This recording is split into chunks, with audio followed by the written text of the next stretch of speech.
finna break down. Woo. Yes. Welcome to the Hot Minutia. I am your host, Barry Long II. Not the first, not the third. We are live on Coachella.com, live on today's California.com, live on today's Canada.com. My main man, Rudy Reyes. Rudy, what's going on, brother? What is going on, man? You got the scenes in the background. Just got off the beat, right off the beaten path. Well, yeah, man. Like my backgrounds have been changing daily. I know, but yeah, I'm just that's perfectly okay. You're outdoors, and that's usually how it's done. So, I'm working right now. You got a nice background right there. Well, you're literally working right now. Welcome everybody to the Hot Minutia. We got a lot of stuff going on. Blockbuster trades. I think the head scratcher is. You could ask yourself, where's Waldo? It's more about where's Deshaun Watson. Now, don't forget, he's still going to serve a suspension. One way or another, he's going to be suspended, but teams are really gearing up. He's had interviews and conversation with the Browns. We'll talk about Baker Mayfield and what that actually looks like, and his goodbye letter, his kiss-off letter, him being sent off to Gilligan's Island all by himself. We're clearly going to talk about Deshaun Watson himself and the teams that are really after him. I think the Browns are suitors. You look at lots of other teams, the New Orleans Saints, certainly make them very relevant. I think he would look really good in that uni. Obviously, the Steelers are outside of that sweepstakes box because they acquired Mitchell Trubisky on a 2-year deal. I think Deshaun Watson really goes somewhere. What are your thoughts about this entire debacle when it comes to Deshaun Watson? I mean, everybody in a race to watch this guy sit for an entire season and maybe put somebody in the interim to see what it's going to look like come draft in 2023. Yeah, honestly, I really do like Deshaun Watson. I think he's top 5 players in this league. I honestly think that he is going to be an asset wherever he goes. I think that he kind of changes the game for a lot of teams. When you're talking about him going to the Panthers, I really don't think that that's the best fit. I love Saints. I love him with this Cleveland Browns team. I think that he's not only a top 5 guy in the league, but he is also a leader of men on the field. And he's one of those guys that when you're in a huddle, you're like, man, I believe in this guy. And I don't know what's going to happen in this game, but I know that I'm riding with this guy. And I think that, his legacy has kind of been tarnished. And, of course, his reputation has been tarnished with all these allegations and everything going on. He's still got the 22 civils that are going to have to be resolved at some point. He's not going to face criminal charges, but the NFL is going to at least give him 6 games. So whatever team he goes to, I think that they automatically become better and they automatically become contenders based on the pieces that are around him. Now, you give him Amari Cooper, you give him that running game, you give him that defense. I mean, Deshaun Watson was doing numbers with Houston, and Houston wasn't that great. He had DeAndre Hopkins, and that was pretty much it. You see what Houston is without Deshaun Watson this season. So, yeah, I think that Deshaun Watson going, I couldn't wait to see him go to Cleveland. I know that Baker Mayfield he bid farewell to the city of Cleveland. It was very sad. The message that he sent, he said, basically that he and his family and they ingratiated the city, and the city ingratiated him back, and they really embraced, his style of play, his moxie, his attitude towards other players. He really kind of was a symbol of that city, that grit, that hardworking, gritty city, that blue collar Cleveland area. He has a similar playing style to that. So I think that, his message that he sent today was pretty sad. He thanked the city of Cleveland for everything that they've done for him. He says that Cleveland will always be a part of he and his wife's story. So I think that it's pretty much a done deal that Cleveland is ready to go out and make a move.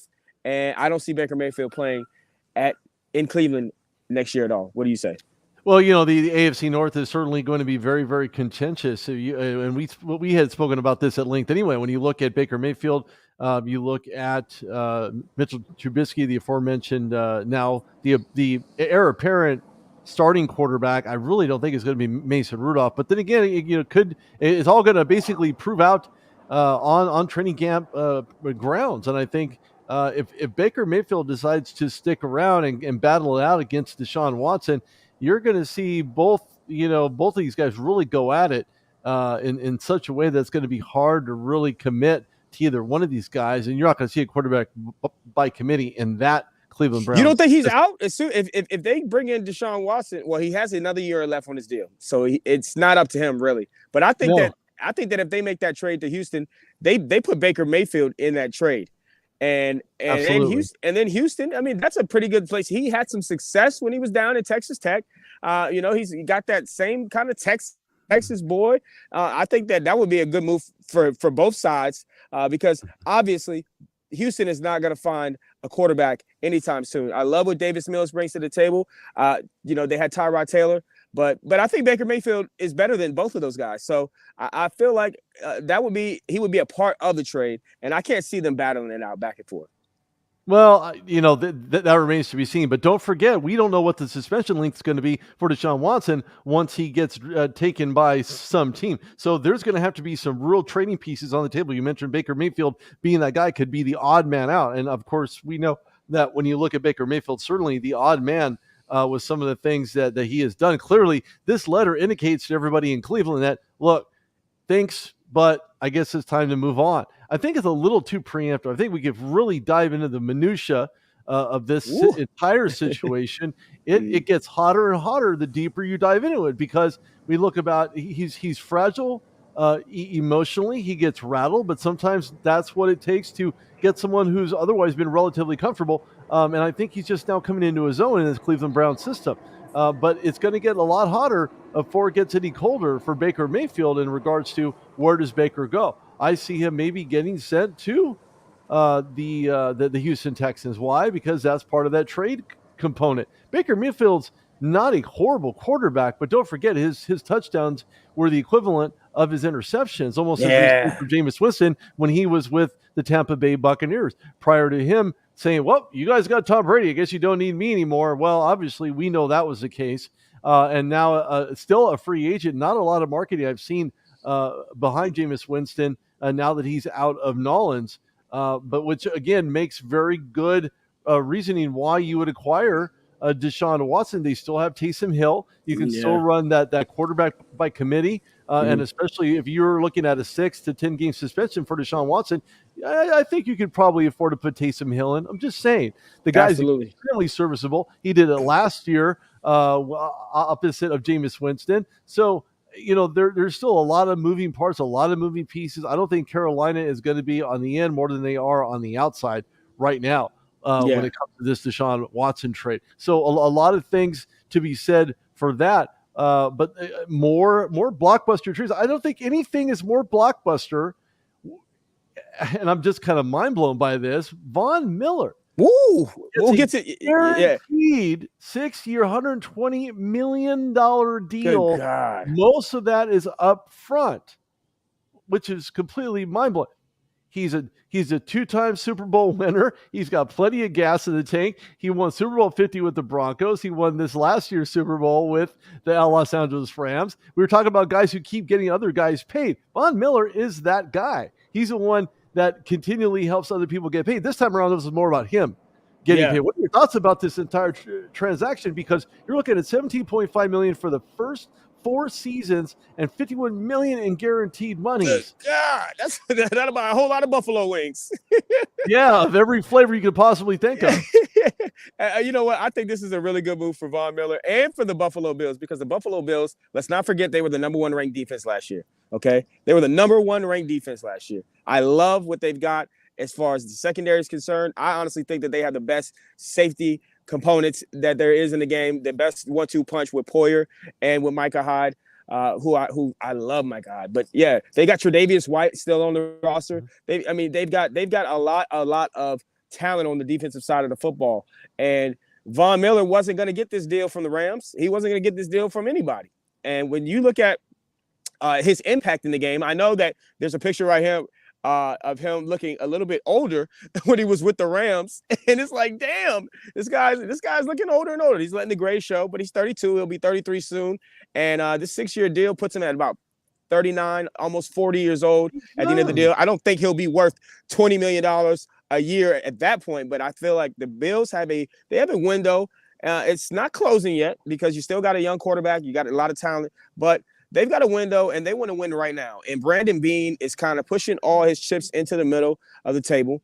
And I really like what he's doing with this. And then when you might overpay Von Miller, but when you're standing there on the podium lifting that Larry O'Brien trophy, then it's all worth it. And this is exactly what I feel like is going to happen for them. I feel like they went out and got O.J. Howard for a 1-year deal, which is a bargain for him because he's an impactful player, just hasn't had that many opportunities in Tampa Bay. But I feel like the Buffalo Bills are pushing all their chips in the middle of the table. They saw what the Rams did, and I could very well put all my money right now on the Buffalo Bills winning the Super Bowl next season. Well, you can probably hold on and keep that Buffalo inside of the stall. And here's a couple of reasons why, okay? Maybe don't throw him a buffalo wing, a little sadist, but still, you never know what could actually happen. Now, and here's why. You got the Steelers pick up James Daniels for $26.5 million, Mason Cole, $15 million, who plays offensive lineman as well as center. Shoots Okafor $30 million, kept him on for another year. Levi Wallace, free agent, for $8 million. All deals. Mitchell Trubisky for $14 million. Miles Jack, former Jacksonville Jaguar, for $16 million. Now, this is what you do in free agency. The Steelers have not been known historically to break molds, but this free agency, they're in a win now situation like every other team in the NFL. And why not? If you have 1-year wonders and you're not looking at the end of the year wondering what happened to all that money. Well, it really wasn't a whole lot of money when it's all said and done, because all these teams, because the cap space went up, right? So once that cap space goes up, that allows for teams to get even more high impact, high residual, high effective guys. And that's exactly what Pittsburgh did in this free agency frenzy. They have never been known to drop this kind of dough on 1-year guys, 2-year guys, because they don't like doing the 1-year deal. Now, Trubisky, the jury's still out on him on a 2-year deal. Make no mistake, this is more like an experiment. Steelers are still not going to lose out big on this acquisition for 2 years. But again, it's up to Mitchell Trubisky to get this job done for being under center, the heir apparent to Ben Roethlisberger. Again, I'm not ruling out Mason Rudolph, but as time goes on, as training camp that I'm going to try to attend is going to indicate as to whether or not Mitchell Trubisky is going to be that guy remains to be seen. But this is what teams do that are hard-pressed to win and win now and win big. So when Buffalo acquired guys like Von Miller and to add to that already stout defense up front, they're adding to the rotation because you can put in 3-4-4-3 nickel sets, dime sets. You could take some of these guys out and shift, especially based on their skill set, because Von Miller played in a 4-3, he played in a 3-4, he played in nickel at times. So you're getting experienced guys like Von Miller, like a Miles Jack, who was part of that great run stopping by Jacksonville for so many years there. So, teams that went out to spend lots of big money may believe, at least at this juncture, prior to putting the pedal to the metal, if they've actually got what it takes to get to the Super Bowl next year. Yeah. And I love, like you said, Pittsburgh. Pittsburgh has really not been a team that really made that many splashes in free agency. It's really been a homegrown kind of team, and I like what they're doing. So you can't put them out of the conversation. But I definitely think that when you look at what the Buffalo Bills are doing right now, it is just it's kind of exciting for Buffalo, and they've been there. They've been to the AFC Championship. If Josh Allen gets the ball back in overtime, who knows what could happen? So they're right there on the cusp, and they're making moves, and I like what's going on there.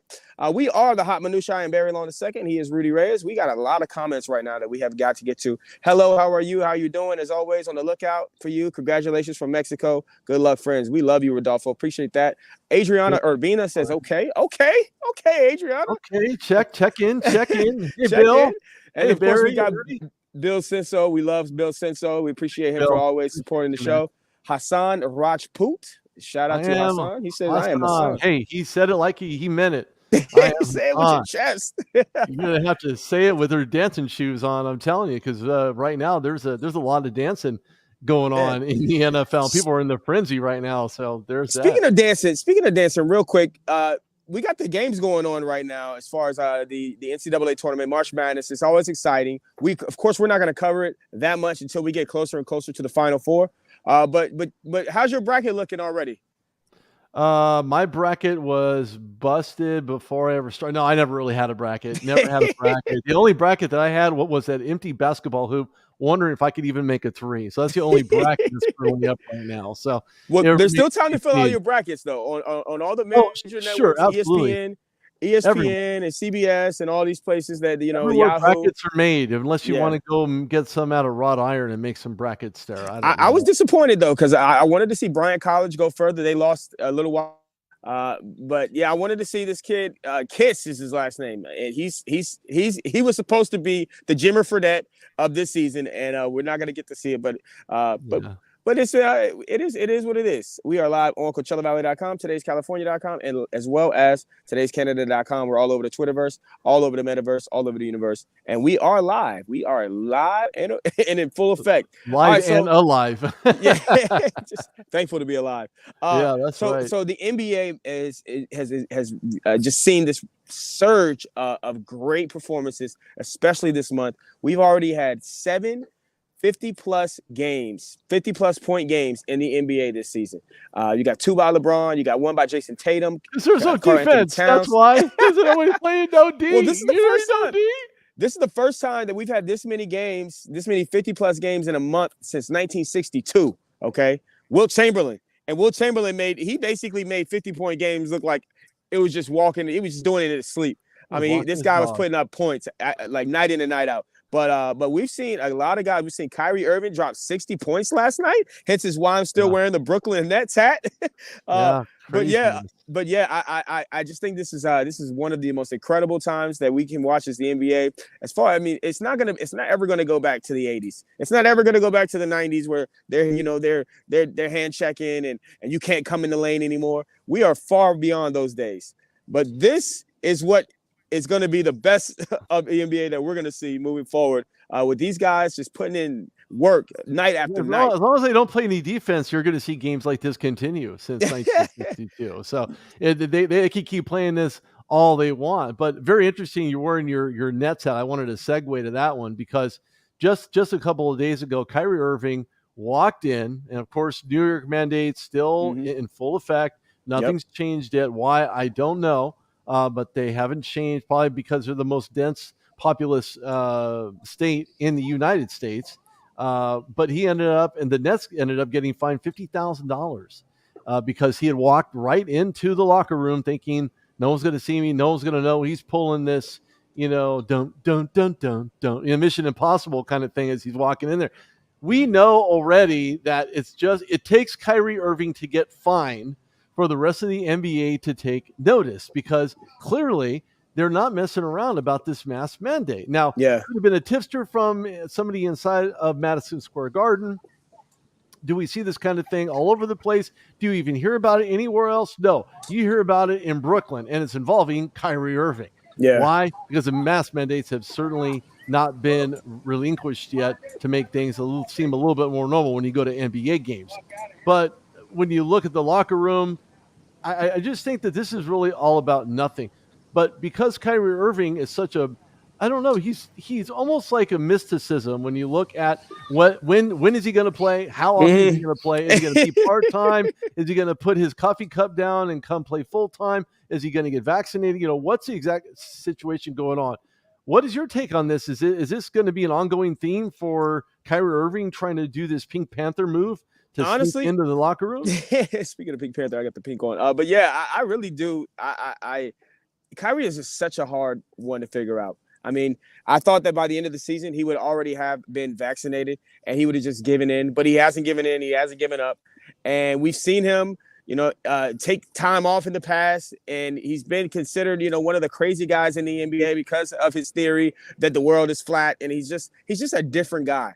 And, he's been allowed to be in the arena, but not inside the locker room. Now, he was there out there in the arena watching some of the NCAA games going on, some of the conference tournaments, and then he watches the Brooklyn Nets, and he comes out dressed like this, and he's such a mysterious figure in the NBA right now because of the fact that when he does play on these away games, he's dropping 60 points. Hell, he dropped 50 last week, and what my man is doing right now is fantastic. And if they would just allow him to play in Brooklyn, in New York, then the Nets would be considered right now. I think they would be my favorite in the East. But because that he's not playing at home games, and because he refuses to get vaccinated, and the mayor of New York refuses to change the law, and they're bumping heads right now as well. He's been saying some critical things about the mayor rather than trying to be nice to the mayor. He's been out there talking smack, and I just don't see this situation evolving and coming to a complete stop in New York. I don't think that they're going to lift the mask mandate or the vax mandate, and I think that we'll only see Kyrie Irving on away games in the playoffs. And ultimately, it's going to be the downfall of the Brooklyn Nets because he won't play at the home game. So, we've got what, a couple of weeks before the playoffs, and the mask mandate has not been lifted. The vax mandate has not been lifted, and I just don't see it being lifted before the playoffs. And I just think, I think that they lose out big time in a game 7 on the road or a game 6 at home because Kyrie Irving can't get vaccinated. Kyrie just needs to get vaccinated and just be done with it. Everybody should just get vaccinated, right? I've been vaccinated and boosted, but if he's going to get vaccinated, okay, I understand. I'm not a fan of needles. Okay, let me just square that up right now. I don't like needles. I'm not a fan of needles. I don't like needles. I don't care for needles. I've been poked and prodded more than a Foster Farms chicken. I'm just saying that when you look at Kyrie Irving and his ability to oh man, I love me some chicken too, bro. Oh heck yeah, deep fried, baby. No, I'm just saying that right now he's going to be in a very deep and very horrible situation with this team right now. You're talking about game 6. I see them being an early out because they don't have the skill set of Kyrie Irving to get them past that X, Y, and Z team, whoever they may be in a play-in tournament. Sure, they're going to get in. That doesn't mean they're going to go out anywhere because Kyrie Irving's not a part of that game set. So if he was just to overcome, maybe close his eyes, maybe get knocked out with another drug and then get needled and vaccinated and call it a day. No, I'm just saying. Are we forcefully vaccinated, my man? I'm just saying he needs to do something in order to help. That's what should happen. This is not about helping himself because he's not helping himself. He's not helping his team. He's not helping anybody else, especially when he's allowing his team to get penalized because he refuses to get vaccinated. That's a $50,000 vaccine when they're handing them out like hotcakes for free. Yes.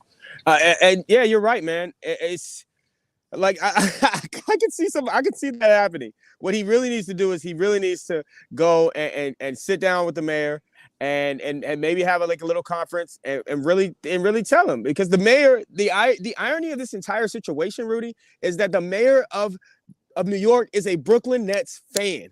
All he's got to do is lift the mandates, and his favorite team now becomes that much better. But he won't because he's the mayor of New York. And we saw how deadly COVID got when it first came out. We saw Andrew Cuomo on TV every night. Yeah, saw Andrew Cuomo on TV every night just talking about how bad it was. We saw the caskets and all this. New York got hit bad, and they were one of the first states to implement this mandate for vaccines for workers all across the board. So, it's just going to be a tough situation moving forward. Kyrie Irving could make it so much more easier on the Nets than he's making it right now. And that's Kyrie. And then you look at the Ben Simmons situation. They've got Ben Simmons who's having these back spasms, had a freaking epidural put into his back the other day. Which is, if most people don't know what an epidural. Brain spasms. That guy is a basket case. Okay, it was sad when the day that I seen him draft. I thought to myself, I seen him in college. He's an okay player, dominant when he wants to be, but for the most part, relatively lazy. And I hate to say that, but at the end of the day, if you're not willing to just take one for the team and do your absolute best, back spasms, those are mental spasms, those are brain spasms. This is just something you really have to look at and think to yourself, did we get hosed in this trade? I mean, you can wear as much. Maybe that gold around his neck is look at the gold neck. Look at the gold. Maybe it's just lodging his neck, disabling him from getting his back better. I don't know. All I know is that Ben Simmons is a wasteful talent that will not see himself on a court anytime soon. And if he does, I will take my favorite hat and I will eat it. But for right now, he's going to be sitting out with his back spasms, and I'm going to end up over here having a hat spasm if he gets on the floor. Look at the gold around my man's neck, though. Good God. Ben Simmons, he did get paid. He got paid a lot. And he got Philly fined money. a lot. Philly got money. fined a lot. Yeah. It's silly Philly money. It's crazy. That is right there. That's the biggest problem with the Brooklyn Nets this season is going to be the fact that these two guys who have so much potential are going to limit them. And they, I mean, if you look at that roster, the starting five is ridiculous. I mean, you could have Kyrie Irving at the 1, you could have Seth Curry at the 2, Kevin Durant at the 3, 4, or 5. But I'd put him at the 3. You have Ben Simmons at the 4. He doesn't even need to score. All he needs to do is play defense the way Ben Simmons plays defense. And then you put Andre Drummond at the 5. Oh my God, I take that roster against anybody in the playoffs any day. But the problem is that we're not going to see it because with the epidural in his back and the back spasms, I mean, we might not see Ben Simmons ever be as dominant defensively as he was because of the back spasms. I mean, the back is one of those things. We may never see him again. We may never see him again. Nope. No. And that is a shame. And it'll just be, they'll probably make a 30 for 30 about Ben Simmons. We are live. Probably 60 for 60 or 90 for 90. I mean, it's just an elongated saga right there. We are live on CoachellaValley.com, live on today'scalifornia.com, live on today'scanada.com. All right, so we just had some breaking news that ESPN's Chris Mortensen has just said, we were just talking about Baker Mayfield. He has just said that Baker Mayfield, the Cleveland Browns have quote said that they are done with Baker Mayfield because they would like an adult at quarterback. Do you think that severs the ties between Cleveland? That right Baker there Mayfield? is like a hot knife through butter. It's over for Baker Mayfield. It's over. I mean, it's absolutely over. The minute a quarterback doesn't show signs of maturity, and it's a continual effect for him while he's been with the Browns, between his antics on the sidelines, his play on the field. Yes, he played with a torn labrum. Give him some Girl Scout cookies and make him feel better. A nice cold glass of milk. But, at the end of the day, he's just not that guy. I don't mean he's not going to be somebody else's quarterback, but could be somebody else's problematic quarterback as well. Now, those interceptions came off of that torn labrum, and some of it did not. So you can't really solely blame Baker Mayfield from an athletic standpoint why he's failing in a Browns uniform. But you can fail him on the fact that his lack of maturity, lack of leadership, the fact alone he's going to have to turn his keys over from the dog pound into the animal control officer. They're going to have to cut those Progressive commercials off because that's not his house anymore. Have to hack him. I mean, your best bet is to go get Bernie Kosar back as your quarterback. And, at 60 years old, I don't know if he'd be willing to suit up. You'd probably have to find a geriatric version of that uniform to put on him. Good God. But, at the end of the day, Baker Mayfield just has not matured at all in the way that this Browns organization needs for him to do. And Deshaun Watson, now by all accounts, Deshaun Watson is yet to prove that he is that mature guy with these allegations still looming over him with possible court settlements and sidebar monies and things of that nature. So it's all about the hush-hush money. Now, if he gets picked up by a team, he'll be able to pay these women whatever they want, well, at least to an extent anyway, to say, here's some hush money, now shut up. And if you ever mention this again, then we're going to take you to court for blasphemy. I mean, I almost felt like he should have done that from the beginning. I felt like he should have just paid off the first woman that came out, and then he wouldn't be paying 17 to 22 women now that he's going to have to be. I mean, these women just started coming out of the woodworks, but I almost felt like he should have paid that off early on in the game. But here's the thing, though. He put himself in those situations. He needs to be held accountable for those situations. And if those civil money judgments that come through based on the court's findings, if those were to be the case, then he should be the guy who's going to pay that piper. He's going to pay all those women because of their damages and what they're asking for. And if I was each one of them, I would start some type of Deshaun Watson coup and really just start pulling a cool maybe $5 to $10 million, split it up between the 15 and call it a day and be done with it. And then they could go on about their lives. But the problem is that he put himself there, and this is why we're having the conversation now, because he does not know when to stop. Was this a warning sign? I mean, seriously. Yeah, that Was this it's way too many was women. this It's the way too end many all women. though? I mean, is this the end for Deshaun Watson in regards to pulling antics like this, doing very humiliating things and trying to humiliate women and defiling himself at the same token? Where does it stop? Yeah, and honestly, I be criminal charges eventually, and the fact that there's no criminal charges that saves his career. I felt like if he were to go to jail, then we probably seen Deshaun Watson take his last snap. But he will be back, and he will have a chip on his shoulder, and hopefully he doesn't need to go get that massaged out. But he does. He will have a chip on his shoulder. He needs to go talk to Robert Kraft about massage parlors. Yeah. I could see him in Cleveland. I mean, with this news from ESPN's Chris Morrison saying that they're done with him. They want an adult at quarterback.